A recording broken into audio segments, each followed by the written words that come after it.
नमस्कार, अमरावती बुलेटिन में आप सभी का स्वागत और मैं हूं याशिका। आइए जानते हैं इस वक्त की खबरें, लेकिन उससे पहले हेडलाइंस।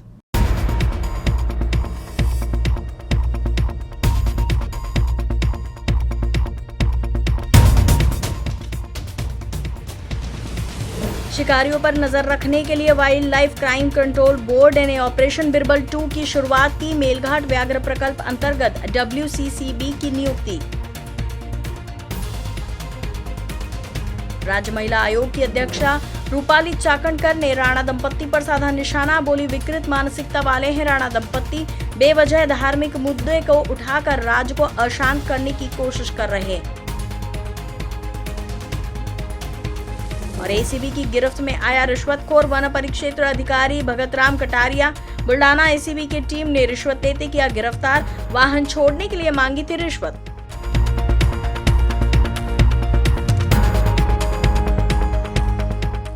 गर्मी के मौसम में वन क्षेत्र अंतर्गत बाघ, तेंदुआ और अन्य प्राणियों की शिकार की घटना बढ़ जाती हैं।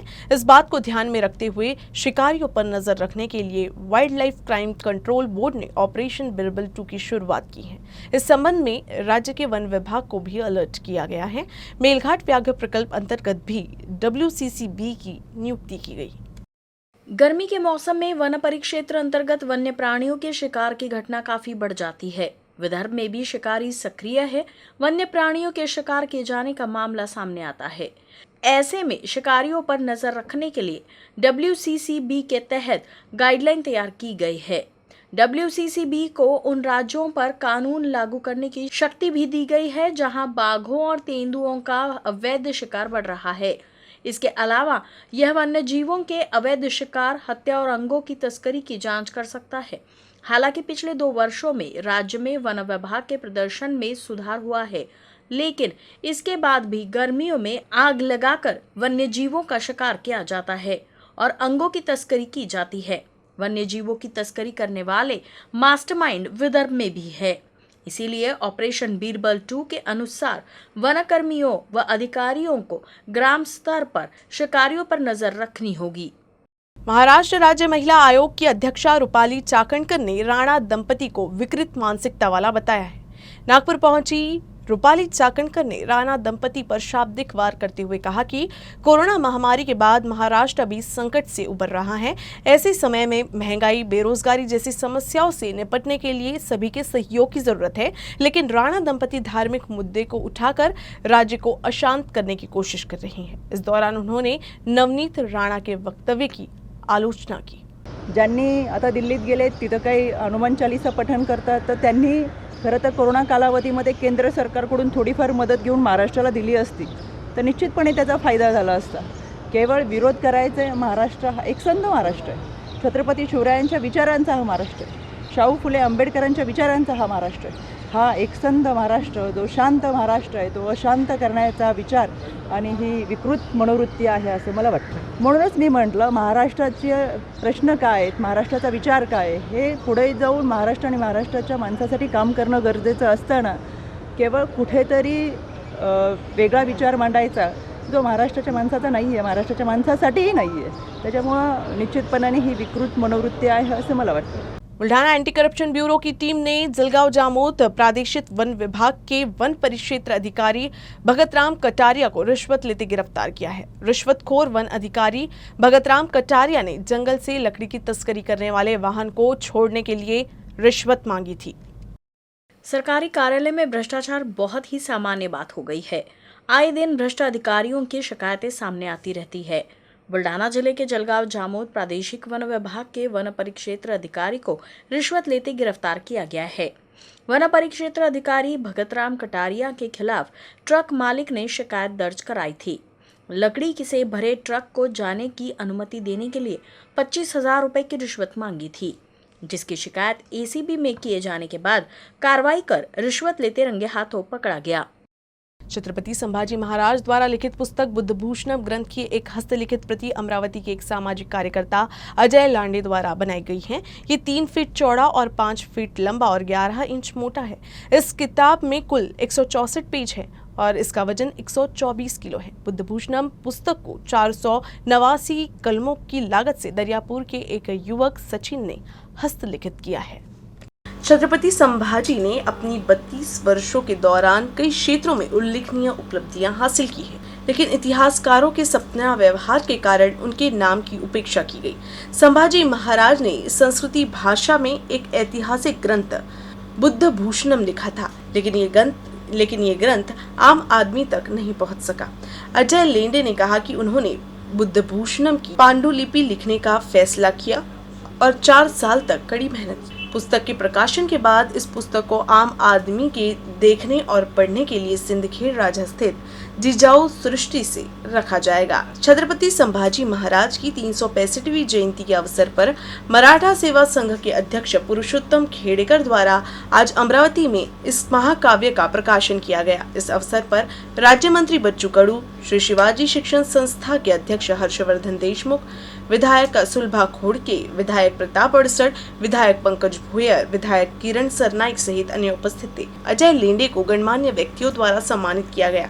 मराठा सेवा संघ के अध्यक्ष पुरुषोत्तम खेड़ेकर ने कहा कि छत्रपति संभाजी महाराज द्वारा लिखित ये पुनर्लिखित पांडुलिपि एक ऐतिहासिक खजाना है। राज्य मंत्री बच्चू कडू ने कहा कि ये पुस्तक नए विद्वानों के लिए प्रेरणा स्रोत होगी। फार मोठं भूषण आहे की अंबानगरीत संभाजी महाराज यांचा विचार पुनर्लिखित होतो आहे। 3 फूट रुंदी, 5 फूट लांबी, 11 फूट जाडी, 164 पाने आणि तब्बल 124 किलो वजनाचा हा ग्रंथ आहे। मोठा हस्तलिखित अशी यापुढे या ग्रंथाची ख्याती असणार आहे।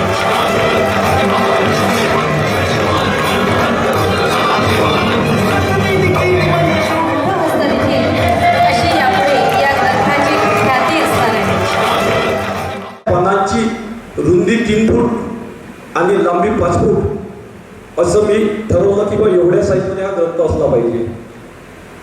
मग या ग्रंथाच्या पानांचा शोध जेव्हा मार्केटमध्ये सुरू झाला तेव्हा मुंबई, पुणे इथे मी जेव्हा फिरलो तेव्हा त्यांनी सांगितलं की असा मोठा कागद रेडीमेड मार्केटमध्ये विकतच मिळत नसतो। मग असं काही मुंबईतल्या व्यापाऱ्यांनी मला दिल्लीच्या चांदणी चौकातला पत्रिका दिला। मी दिल्लीला 6 दिवस थांबलो आणि दिल्लीला 6 दिवस थांबल्यानंतर की तिथल्या व्यापाऱ्यांनी, जैन समाजाचे व्यापारी या कागद क्षेत्रात खूप आहेत, त्यांना सांगितलं असा असा विषय आहे, छत्रपती संभाजी महाराजांचा संस्कृत ग्रंथ मला पुनर्लिखित करायचा, यासाठी या साईजचा कागद पाहिजे। त्यांनी सगळे लोक त्यांच्या ऑफिसमध्ये बैठक करून माझी मीटिंग घडवून आणली आणि सगळ्या डिस्ट्रीब्युटरला त्यांनी फोन केले आणि त्यांनी सांगितलं की हा कागद तुम्हाला रेडीमेड दिल्लीतही मिळू शकत नाही, हा स्पेशल कारखान्यातच कागद तयार करावा लागला। दादा पवार आणि उद्धवजी ठाकरे यांनी सुद्धा संभाजीराजेच्या स्मारकासाठी 600 कोटी रुपयाची घोषणा त्यांनी या बजेटमध्ये केली आणि निवड आणि कोल्हापूरचं भूमिपूजन सुद्धा झालेलं आहे। मला वाटतं ह्या सगळ्या वीरांच्या इतिहासासोबत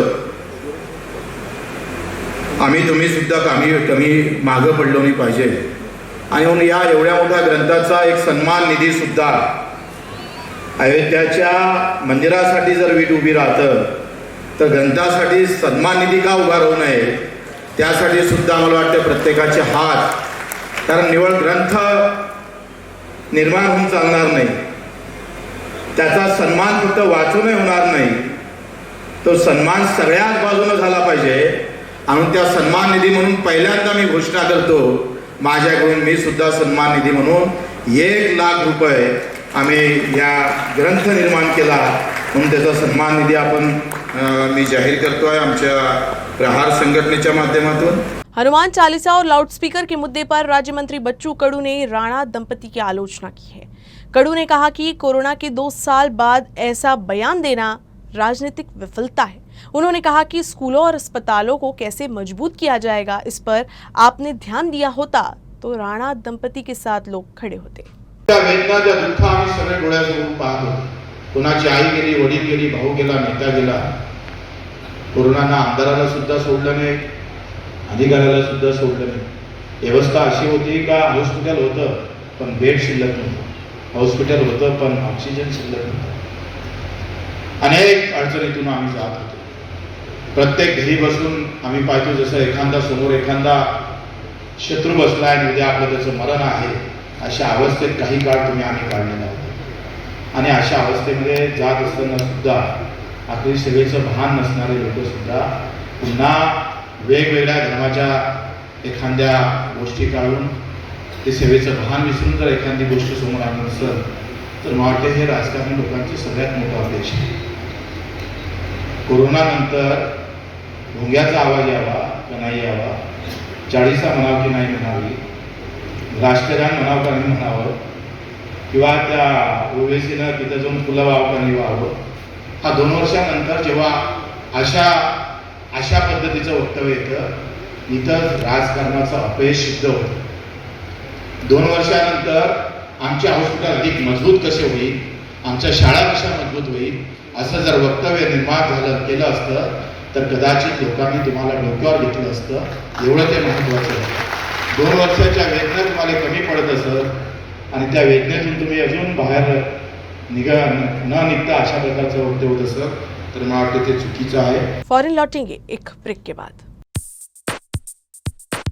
प्रिय ग्राहक, कोरोना के प्रादुर्भाव के चलते आपसे अनुरोध है कि आप अपने केबल का मासिक भुगतान अपने ऑपरेटर को कैशलेस तरीके से जैसे कि यूसीएन मोबाइल ऐप या फिर नीचे दिए गए ऑनलाइन पेमेंट मेथड्स का इस्तेमाल करके करें ताकि आपका मनोरंजन बिना किसी रुकावट के लगातार चलता रहे. धन्यवाद.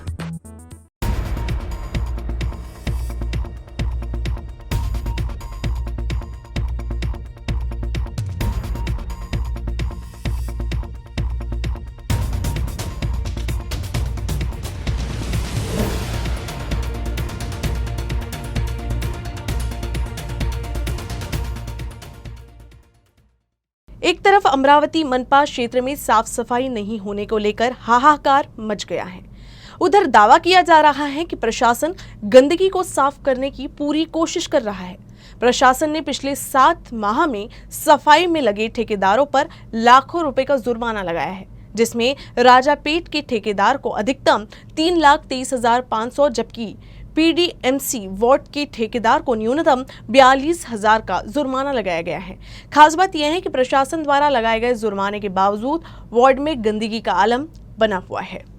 अप्रैल 2021 से अब तक 23 ठेकेदारों के खिलाफ ARTI नियम और शर्तों का उल्लंघन करने पर कार्रवाई की जा चुकी है. पिछले पंचवर्षीय योजना में वार्ड संरचना के अनुसार 22 वार्ड है और 23 ठेके दिए गए हैं. सभी ठेकेदारों के खिलाफ कार्रवाई की गई है. कोई भी ठेकेदार कार्रवाई से नहीं बच पाया. कर्मचारियों की कमी, उपकरणों की कमी, हाइड्रोलिक ऑटो रिक्शा बंद होना, श्रमिकों की 50% कमी, उपस्थित रजिस्टर पर हस्ताक्षर न करना, ड्रेस कोड न पहनना, दैनिक सूखे और गीले कचरे का संग्रहण नहीं करने पर जुर्माना लगाया गया. स्वच्छता विभाग के अनुसार 29 समझौते में उल्लंघन करने पर ठेकेदारों पर जुर्माना लगाया गया है. सबसे ज्यादा 3,66,000 रुपए का जुर्माना साईनगर वार्ड में ठेकेदार को दिया गया. वहीं वार्ड नंबर 28 राजापेट की संत वारकरी महिला बचत समूह पर 3,23,000 रुपए का जुर्माना लगाया गया. इस तरह बुधवार को वार्ड पर सिर्फ 22,000 रुपए का जुर्माना लगाया गया. पता चला कि पीडीएमसी वार्ड नंबर 2 के ठेकेदार पर 42,000 रुपए जबकि शेगांव राहत गांव के ठेकेदार पर 61,000 रुपए का जुर्माना लगाया गया है. आइए एक नजर डालते हैं इन ग्राफिक पर जिन वार्डों पर लाखों का जुर्माना लगाया गया है. 23 ठेकेदारों में से कुछ पर सफाई विभाग ने लाखों रुपए का जुर्माना लगाया. इनमें नवसारी, जमील कॉलोनी, महेंद्र कॉलोनी, विलासनगर, मोरगांव, जोग स्टेडियम, SRPF वडाली, बेनोदा, फ्रिजरपुरा, रुक्मिणी नगर, छायानगर, पठानपुरा, राजापेट, साई नगर, जूनी बस्ती, नवी बस्ती आदि शामिल है. विदर्भ का संतरा पूरे देश में प्रसिद्ध है. हर साल 2 संतरे के बहार निकलते हैं. अंबिया बहार के ग्रीष्मकालीन संतरे बहुत ही स्वादिष्ट होते हैं और बागवानों को समृद्ध करते हैं. हालांकि इस साल भीषण गर्मी की वजह से अंबिया बहार को भारी नुकसान हुआ है. सूखे के कारण इस साल खेतों में ज्यादा उत्पादन नहीं हुआ. अमरावती जिल्ह्यात प्रमुख पीक जे आहे उन्हाळी ते आहे संत्र्याचं. संत्र्याचं जवळजवळ आपल्या जिल्ह्यात 69,000 हेक्टरपर्यंत क्षेत्र आहे. त्यातलं आंबिया बहाराचं क्षेत्र साधारण 40,000 हेक्टरपर्यंत आहे. तर अशा संत्र्याची यावर्षी जी आंबिया बहाराची फूट आहे ती 2-3 टप्प्यात झाली. कारण यावर्षी आपल्याला कल्पना आहे की थंडीचं जे प्रमाण होतं ते कमी जास्त प्रमाणात होतं. त्यामुळे संत्र्याची फूट ही 2-3 टप्प्यात झाल्यामुळे ज्यांची उशिरा फूट झाली तिथं उन्हामुळे जास्त परिणाम झाल्याचं दिसून येते. एकंदरीत अशी परिस्थिती आहे की जिथं बोरा एवढे साधारण संत्र्याचे फळं झालेले होते मार्च महिन्यापर्यंत, तर तिथं ती फळं झाडावर टिकली, परंतु जिथं नवीन नव्हती होती किंवा एकदम छोटे छोटे फळं होते तिथं गळतीचं प्रमाण फार मोठ्या प्रमाणात दिसून आलं.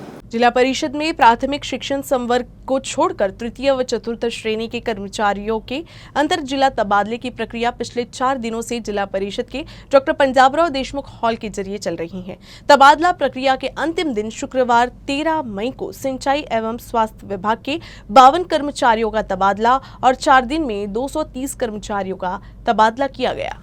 13 मई को तबादला प्रक्रिया में जल संरक्षण अधिकारी का मेलघाट से गैर आदिवासी क्षेत्र में, एक का गैर आदिवासी क्षेत्र से मेलघाट में किए गए हैं। मेलघाट से 7 गैर आदिवासी क्षेत्रों में स्वास्थ्य कर्मियों का प्रशासनिक तबादला, स्वास्थ्य सहायक 1, स्वास्थ्य पर्यवेक्षक 1, औषधि अधिकारी 2 स्थलांतरित किए गए हैं।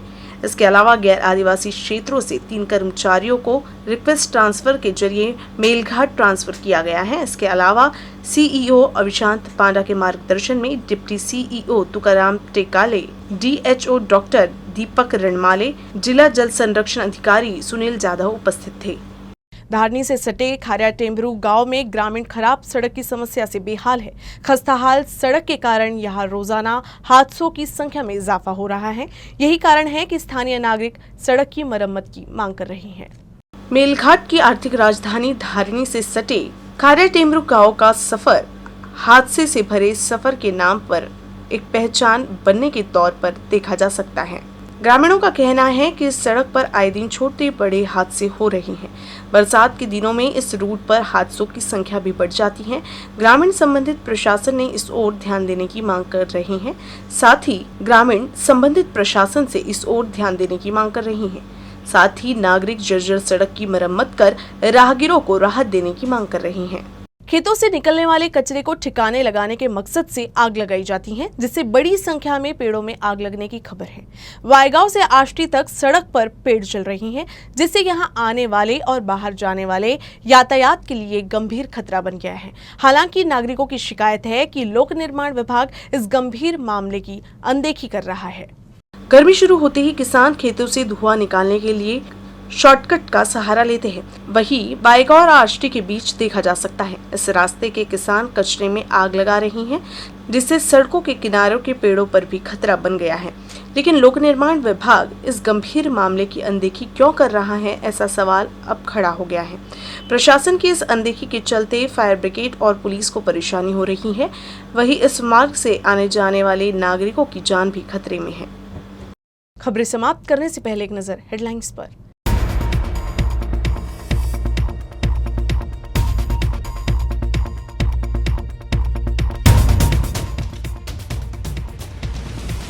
शिकारियों पर नजर रखने के लिए wild life crime control board ने ऑपरेशन बिरबल 2 की शुरुआत की। मेलघाट व्याघ्र प्रकल्प अंतर्गत WCCB की नियुक्ति। राज्य महिला आयोग की अध्यक्षा रूपाली चाकणकर ने राणा दंपत्ति पर साधा निशाना। बोली, विकृत मानसिकता वाले हैं राणा दंपत्ति, बेवजह धार्मिक मुद्दे को उठाकर राज्य को अशांत करने की कोशिश कर रहे हैं। और एसीबी की गिरफ्त में आया रिश्वतखोर वन परिक्षेत्र अधिकारी भगतराम कटारिया। बुल्डाना एसीबी की टीम ने रिश्वत लेते किया गिरफ्तार। वाहन छोड़ने के लिए मांगी थी रिश्वत।